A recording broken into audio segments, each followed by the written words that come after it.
Welcome to another tech video. Today we're going to be looking at a Dell Inspiron 3891. So this is a mini tower. It's not a small form factor, it's a mini tower. The one that we've gone for a client has a Core i5-10400 processor. The chipset is B560.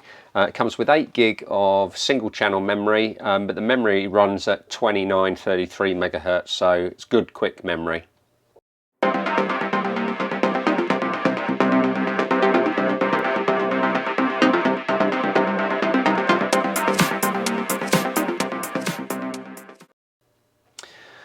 Right, so let's talk about the graphics. So this comes with a GTX 1650 Super, so it's going to be ideal for video editing, rendering, games. So I've never seen a decent Dell machine that's capable of playing some really good games, all the latest titles, but with a 1650 Super it should quite adequately play a whole load of different games. So if you're into that sort of thing, this is a good machine for you as a home user.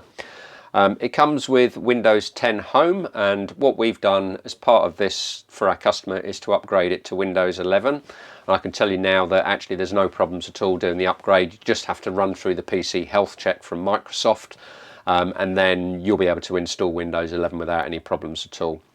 We'll talk about the ports later on.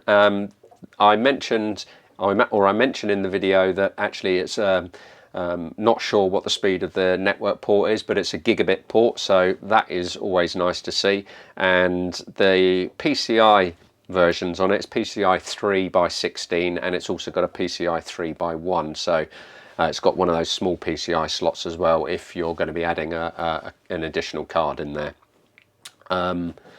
So the power supply rating is a 260 watts. It weighs 6.4 kilos, and that's all there is to say on it, really.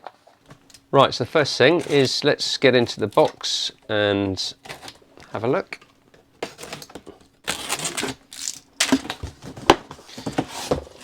Okay, so inside we've got our usual power cable, we've got a USB mouse, we've got a USB keyboard, and then we got some silica gels and some documentation in there. Nothing really to write home about. Let's remove that. Right, so packaging wise, standard Dell packaging, nothing to write home about here. Cardboard razors that keep it central. No additional sort of foam packing or anything like that.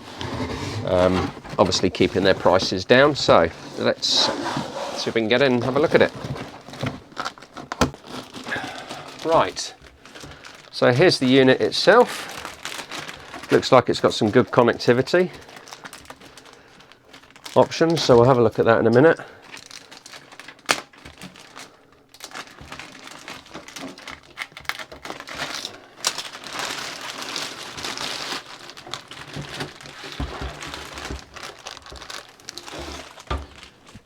Right, so let's have a look at the connectivity options on the outside first of all. Okay, so what we've got on the back of the unit, we'll do that first. So on the back we've got our combined headphone and microphone jack, or a headset jack. Actually that's just line out by the look of it. Let's have a look on the front to see if we've got a combined headset jack, which we do have a combined headset jack on the front. So let's go back to the back. So we've got our line out or speakers out on the back here. Then we've got our HDMI port. Now this is HDMI 1.4, and we've got a standard VGA port as well. Next down we've got 2 blue USB type A ports. So these are USB type A 3.0 ports, and then we've also got 2 USB 2 ports, so type A 2 ports. We've got our RJ45, and we'll double check what the speed of that is, but I'm hoping it's going to be gigabit, but we'll check on that later for you. And then we've got our power supply down the bottom. Turning it over, we should have a little bit more connectivity at the front. So at the top we've got our DVD-ROM, then we've got our memory card reader here, as I mentioned earlier, we've got a combined headphone and microphone jack, so a headset jack. Then we've got two USB 2 ports on the front, and we've got one additional USB 3.0 Type A port there. And then nice to see we've got a USB 3 Type C port on here. So that is the connectivity. Let's talk about the memory. So the speed of the memory, so it comes with 8 gig of memory of RAM. The speed is running at 2933 according to the documentation. Let's get the cover off and have a look inside. So it comes with one stick of 8 gig memory, so it's going to be running in single channel mode. You can of course add an additional memory stick in there if you so desire. Now the nice thing about this particular model is the graphics. So this comes with GTX 1650 Super graphics built into it. So yeah, that's really nice to see. So this should be a good machine for doing editing, photo editing, live streaming, video editing as well. You'll be able to do with this.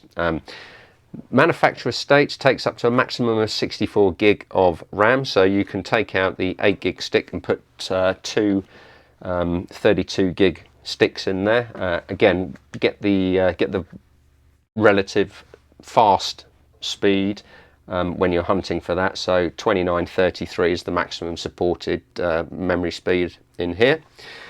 Looking around inside, so let's have a look. We'll just move this down a little bit, and then we can see a little bit closer. Right, so inside we've got our 256 gig M.2 drive, and we should have, this is really good as well. You don't really get this very often in desktops, but over here we've got another M.2 slot, and this is for the Wi-Fi card. So you cannot put an SSD drive in here, you can only have the Wi-Fi card in here, but you can obviously change out this for a higher capacity M.2 drive, in addition to being able to change out the memory and putting additional memory in there as well. So all in all, yeah, a really nice looking machine, and we're pleased about this. We'll have a look at the performance. As I mentioned earlier, it comes with a Western Digital WD Blue 1TB mechanical hard drive, which you can see here.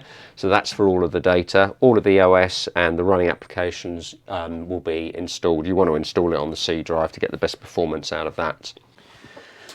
So if you found that video useful, give it a thumbs up. Don't forget to subscribe to the channel, and just want to say thanks for watching, and we'll see you in the next one. Bye.